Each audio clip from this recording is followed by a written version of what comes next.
Yeah. What did it say? Niggas ain't coming like, look, tell the ops, stop. Now, I think these are the two people that end up getting unalived at the Innovations High School, the ones that Bloodhound Lil Jeff, when they unalived them at the school, shorty. I think this is the jury that they stole from Lil Jeff, that they flexing. Wearing that, stop wearing that fake ass 50K, nigga! 3 gunmen who opened fire outside Innovations High School back in January of last year. Man. A second gunman died last summer. The third shooter has not yet been charged. The wheels start happening, and y'all know this by now. I went black for like a week, and poof. Gotta go after that one. Poof. I came back. Poof. Long live stuff. BNW, you guys know video first. Make sure you book anonymous to see. Now, this is a clear situation of when doing it for social media goes completely wrong. And as much as guys swear that social media can be used against them in the court of law, time after time and check out that is completely false. Now, Bloodhound Lil Jeff would have been on this case. I know y'all see the title of it. Okay, Lil Jeff would have been on this case right here. I want everybody to know that. And he would have been locked up if he wasn't unalived. Okay? Which goes to show you that this right here, Exhibit 4067, this right here only gonna get you 2 places, man. Jail or hell, man. Pick your poison, dude. As I always say, it may not be used to solely convict you by itself, but it's definitely used as a crutch to get a conviction, whether it's music lyrics, Look at him. He had music that video. He going through it, boy. He look crazy, don't he? That's TSlick. That's one of the dudes that was with Lil Jeff when they did the videos, live videos on social media via Facebook and Instagram, interviews, the list goes on, y'all. Despite people believing that it can be used against them, in almost all recent trials and cases that we have been seeing with rappers, we've seen instances where they mention social media and use it within that case. That was him before he got locked up. Now Lil Durk himself is facing a federal trial, and already that alleged only his face, but others that were in the car as well. After the show of BKN members, the fact that the deceased blood of law. With all that being said, we have the case of Bloodhound members, including the deceased Bloodhound Lil Jeff, TSlick, and J-Mo. See, it's not just the fact that they were on social media casually referring to the murders of BKN members Monty and Lil Rob, especially Lil Jeff, but it's also a video floating around that alleged Lil Jeff himself took less than 20 minutes after the shooting that shows not only his face, but others that were in the car as well. Showed the guns, they did it with all that. This is right after the shooting, y'all. They show people faces, and my thing is, nobody said, hey, bro, turn that off, bro. Like, nobody, none of y'all thought that? To say, hey, turn that off, bro. Short yellow bus kids with guns, I'm trying to tell you, folks. They might not know what 3 + 3 is, bro. Real deal. Look, his whole face was just on camera. He showed them.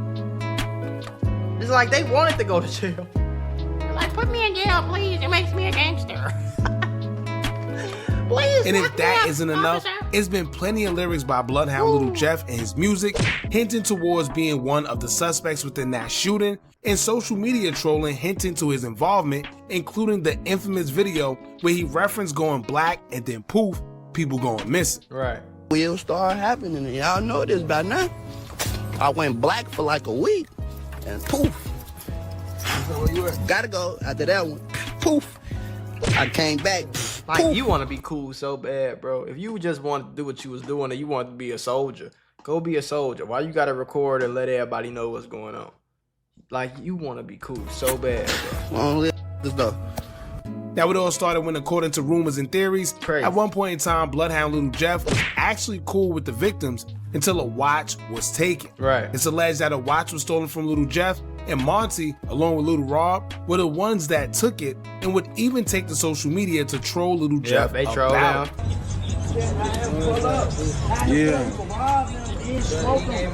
You heard a background? Like, pull up, we can rob them and smoke him. Okay. Okay. Yeah, you can. Niggas ain't coming like, boy, look, slow as hell. tell the ops, Tell the ops stop winning that. Stop fake. Stop winning that fake. 50K.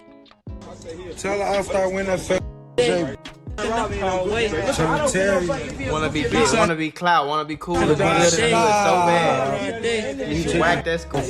We got like 50K down.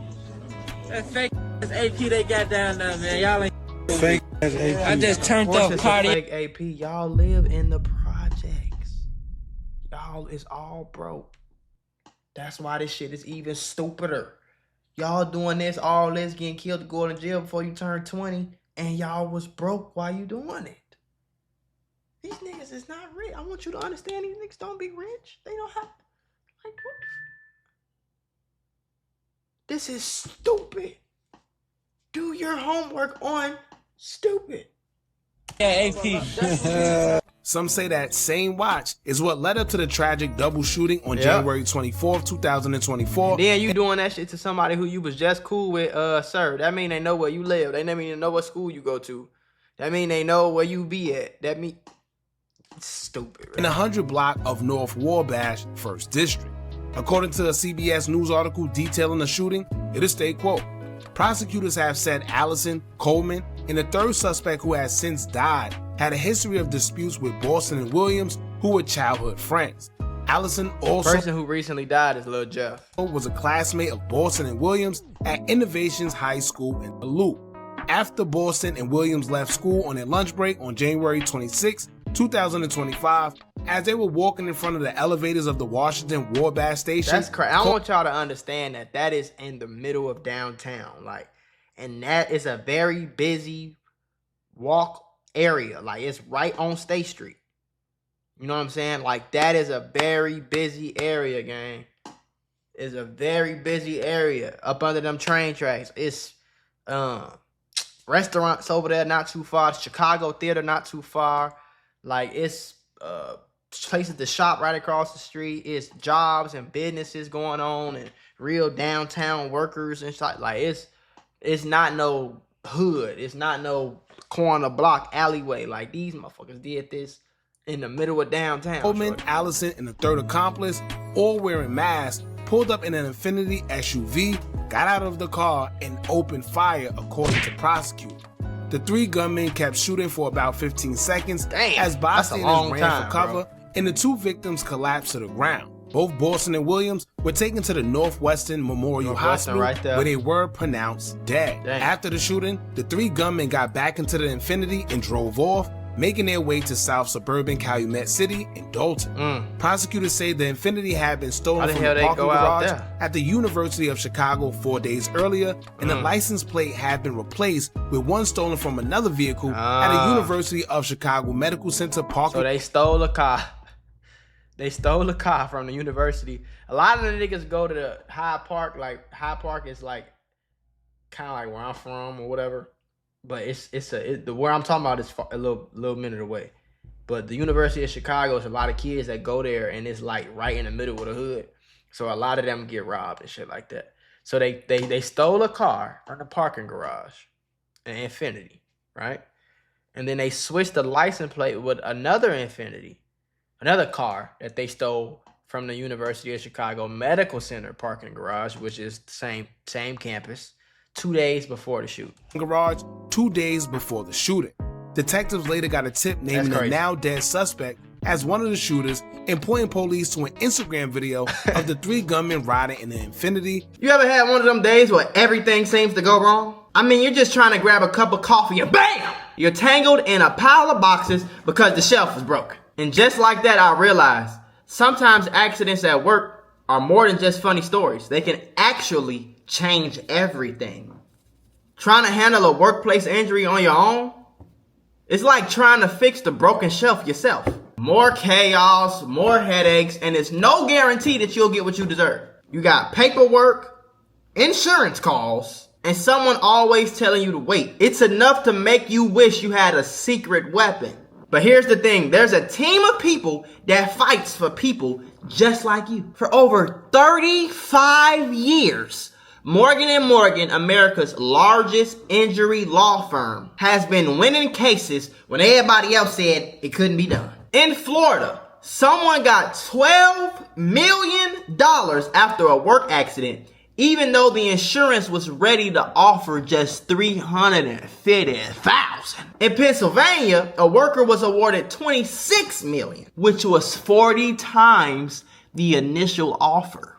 These are not just numbers. They're real victories for real people, all thanks to the team that fights hard for justice. More than 1,000 attorneys across all 50 states, like a legal squad ready to jump into action. Yeah. They've recovered over $25 billion for clients. And they have a long history of helping workers get what they're owed. Because when you're injured at work, you shouldn't have to go at it alone. You can just click the link below or the QR code that's on your screen. No endless waits or confusing forms. Just a quick way to start protecting your rights today. So if you had an accident on the job, do not risk doing it alone. You can check out Morgan & Morgan, because even in the toughest workplace accidents, a strong team makes all the difference. And trust me, there's a reason why they're America's largest injury law firm. It's because they fight for the people just like you. Singing about wearing masks and riding in a stolen car before getting out and shooting at someone. But the YouTuber, we the police though. We the police. You just snitched. Not only did you snitch on yourself, you put the camera on everybody else in the video. That's not snitching. At least one witness was able to identify Coleman, Allison, and the third suspect as the shooters after seeing the Instagram video and other videos of the three on YouTube. Crazy. Detectives also were able to compare footage of Allison from surveillance video at Innovations High School to the social media videos of the three suspects and obtain footage of Allison leaving the school about 90 minutes before the shooting and later getting into the SUV used in the shooting. Oh, so the nigga, one of the niggas went to school with them. He left the school. He probably ditched, I guess, an hour and a half before and got into the SUV and used the SUV for the shooting. So he left, knew they was there, came back and said, hey, we going on lunch in an hour and a half. Let's do it then. Left, came back. And Now one tuck came out my eye in that hallway. If anything, I was in that hallway telling y'all, you know what's gonna happen. I was right there telling y'all, homie, that's in the air. You know personally, gonna go bad for y'all.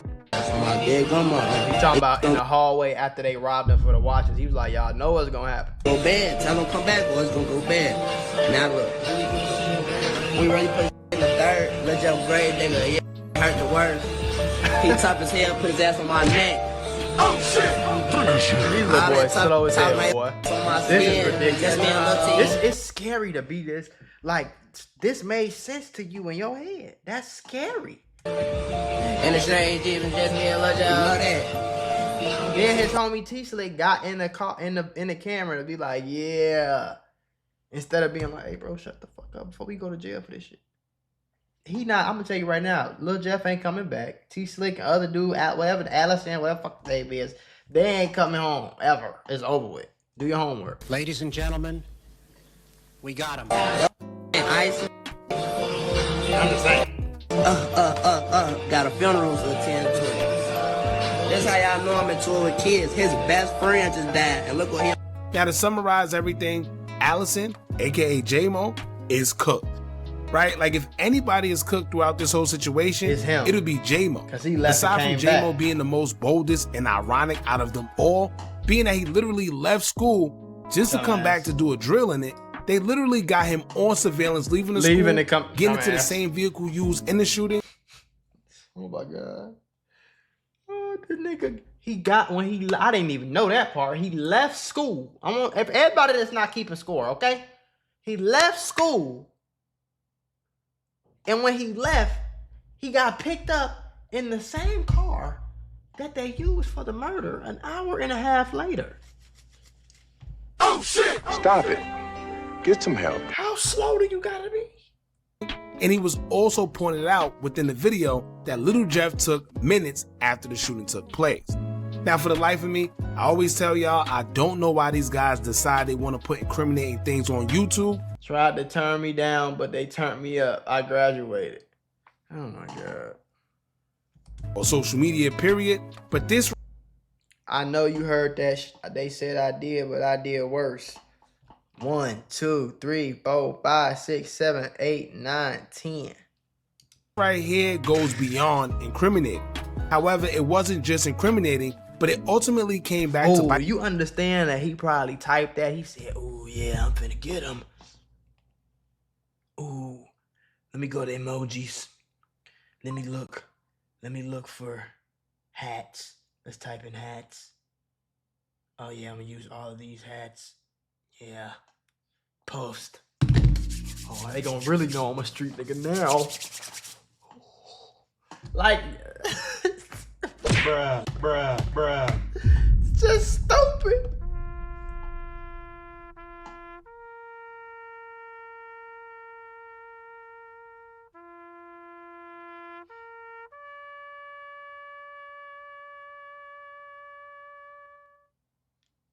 On incriminating. However, it wasn't just incriminating, but it ultimately came back to bite them in the long run, and now they're all cooked. Little Jeff was here, he'll be just as fried. Now, despite all the evidence that's already out there that the law is very much aware of and have already presented, for some reason these guys still decided to take it to trial. No. Don't ask me why, but I guess they figured they were already cooked, so it really don't matter whether they win or lose trial. They rather just try instead of just taking all this time at once. We would recently find out that both J-Mo and TSlick pre-trial dates for their involvement in the shooting has been set to December 11th, 2025. Now, to look on the bright side, the only good thing is, I guess, the fact that both of their dates are scheduled on the same day, which further proves that maybe nobody is cooperating or telling on each other. Most people thought that they were just going to blame. They already told on each other, though. Like, you don't get no brownie points for not saying nothing you already told. One of your homies recorded you with y'all had the same clothes on. The other one got in the same car that y'all used. Then the other homie recorded himself in the car so they can compare what the car looked like to the video. Like, bro, what is wrong with y'all? Blame everything on Little Jeff, being that he's not here, which I guess we may or may not see. But however, Lil Durk may have exhausted that option out at this point, right? But on a serious note, I don't know what's the sense in trial, because documents from the case have already proved that just hours of the shooting, an anonymous person tipped the police off and pointed them in the direction of the 3 suspects at hand. So aside from the police work that was done, basically the case have already been cracked hours after the shooting. Crazy. Little Jeff and them just made matters worse by rapping about it and trolling on social media, only to dig themselves in a deeper hole. And one of the documents explaining deeper of how police came to the conclusion that these 3 were the suspects, it'll say, quote, "Within hours, police received a tip that the now deceased individual participated in the shooting," prosecutors said. A search warrant served on that individual's Instagram account revealed the video that prosecutors suggest was recorded inside the stolen SUV about keep listening to what he about to say, 18 minutes after the murders. Sheesh. In the video, the deceased gunman sang the verse of a song making references to being masked and armed with others in the stolen car and getting out and shooting at opposition, prosecutors allege. Detectives allegedly obtained another video that Coleman recorded in the SUV's front seat while the now dead gunman was recording his video in the back seat. Coleman's video also showed all 3 suspects had guns, prosecutors said Saturday. Video from the school showed the guns. Now listen to this part. Innovation student suspected of being the still uncharged gunman, changing clothes and leaving campus about 90 minutes before the dumbass motherfucker he gonna stay at school, change clothes, and then leave the school. Like he wasn't being recorded on camera. This is getting worse the more we hear that. Keep listening. Video and GPS data from his phone allegedly showed he boarded a CTA train to Roosevelt and then walked to a nearby parking garage where the video shows he got into the stolen Infiniti. Oh yeah, I'm being smart. Hey yeah, meet me on Roosevelt. Meet me on Roosevelt in the parking garage. Ain't no cameras up there, okay? Yeah, we gonna really outsmart them. And then I'm gonna take the train and I'm gonna walk up there and then I'm gonna get in the car. Dumb motherfucker, all this is being recorded, bro. Oh my God. This is scary that these niggas is this slow. And then you gonna get in the same car that you came back and killed the motherfucker with? You couldn't even get another car? Oh my God. In fact, prosecutors said location data from all three suspects' Then y'all phones had y'all phones on y'all while y'all was doing it? Oh my God. showed their devices tracked together before, during, and after the murders. Coleman was arrested on Wednesday. He is charged with 2 counts of first-degree murder, attempted murder, aggravated discharge of a firearm toward an occupied vehicle, being a felon in possession of a firearm, and failure to register as a gun offender. Prosecutors said he has 2 cases pending in Indiana, one for auto theft and another for possession of a machine gun. He was convicted of unlawful possession of a weapon in DuPage County, 2021, they said. So basically, Coleman too is cooked, right? J-Mo and TSlick are cooked. They have been literally caught red-handed in a sense because both have evidence pinning them to the shooting, whether it's a location, whether it's phone records, whether it's surveillance, whole 9 yards. And now that I think about it, right, this will also mean that at the time that Little Jeff was unalive, where he was obviously on a drill because we seen it on the surveillance, he was being investigated. So let's say even if he did survive that shooting, he would probably be in jail for a very long time because aside from that shooting, who knows what other shootings police know about that they may have don't bother investigating further because they know it's him and he did anyway. Found out while investigating him without him being aware. Crazy. Anyway, let this be a lesson for y'all out there thinking that just because y'all haven't been caught for a crime yet, that them people don't know what's going on. Usually they do. It's just a matter of time or a matter of how much you are on their radar because it's a lot going on. And in this situation, the proof is clear as day. Y'all jump in the comments, let me know what. Gotcha, bitch.